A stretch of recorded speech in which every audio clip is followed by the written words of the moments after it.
बिहार की एनडीए सरकार में फिलहाल खींचतान जारी है।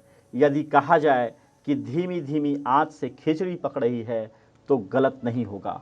आंच लगाने का काम दिल्ली से किया जा रहा है, जबकि खिचड़ी बन रही है बिहार में। राजद सुप्रीमो लालू प्रसाद यादव इन दिनों जेल से बाहर हैं। ऐसे में कई उड़ती खबरें बिहार के नीतीश सरकार की नींद उड़ा दे रही है।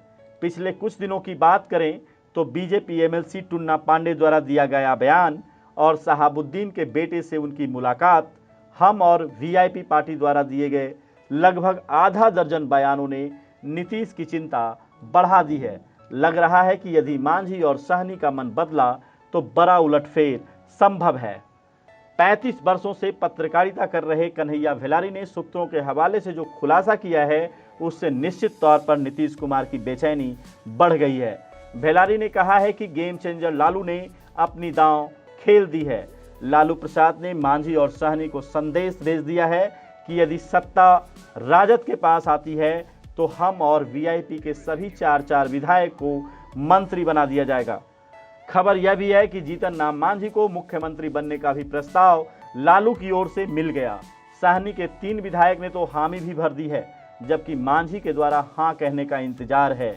यदि मांझी के तरफ से हरी झंडी मिली तो समझें कि सत्ता परिवर्तन हो जाएगा।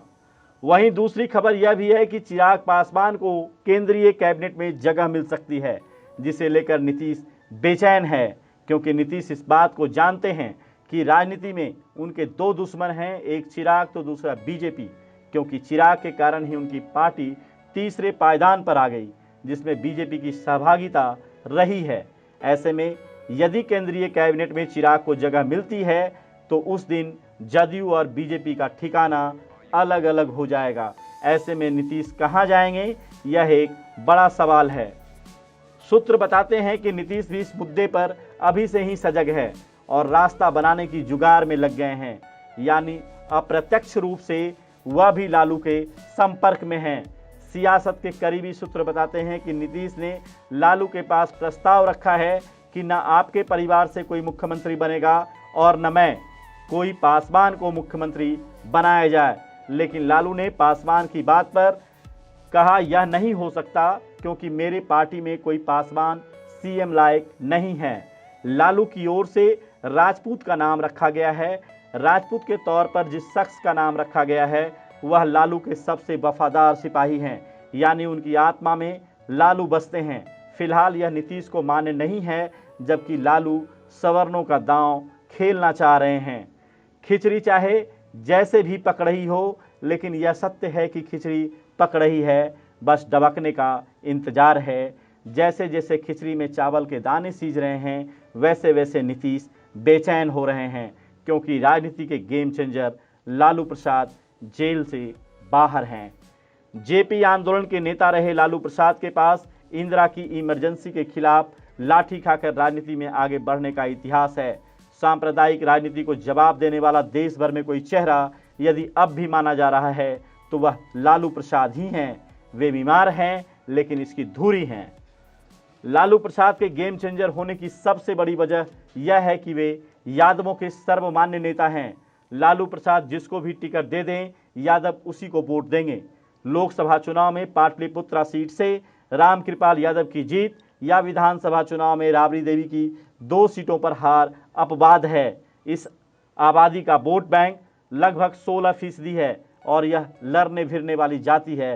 राजनीति में ताकतवर अगड़ी जाति भूमिहारों से भी यादवों ने ही सामाजिक स्तर पर लोहा लिया। इस बार उनकी यादव जाति के 52 विधायक जीतकर आए हैं। लालू प्रसाद के गेम चेंजर होने की दूसरी सबसे बड़ी वजह मुसलमानों का वोट बैंक भी है। लालू प्रसाद के पास प्रोफेसर जाबिर हुसैन, अब्दुल बारी सिद्दीकी जैसे पढ़े लिखे मुसलमान नेता भी रहे और शहाबुद्दीन और तस्लीमुद्दीन जैसे बाहुबली भी। मुसलमानों का यह वोट बैंक भी बिहार में 16% है। वर्ष 2020 के विधानसभा चुनाव में 19 मुसलमान विधायक जीते, जिसमें 8 लालू प्रसाद की पार्टी राष्ट्रीय जनता दल से जीते। उसके बाद ही एआईएम से 4 जीते। दिलचस्प यह है कि सरकार बनाने की जब बात होगी तो एआईएम के विधायक आरजेडी के साथ जाने की ज़्यादा इच्छा रखेंगे। दूसरी तरफ नीतीश कुमार की पार्टी से एक भी मुसलमान नहीं जीते उन्होंने बीएसपी के जमा खान को पार्टी में शामिल कराकर मंत्री बनवाया। बीजेपी ने राजनीति में बैलेंस दिखाने के लिए शाहनवाज हुसैन को एमएलसी और मंत्री बनवाया। जिस साबिर अली पर इतना विवाद हुआ, उन्हें पार्टी में बीजेपी ने अल्पसंख्यक प्रकोष्ठ का राष्ट्रीय महामंत्री बनाया है।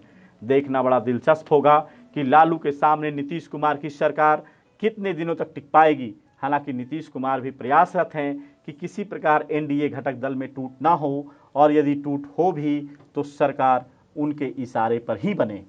पटना से लाइव इंडिया के लिए अजित के साथ अनिरुद्ध की रिपोर्ट।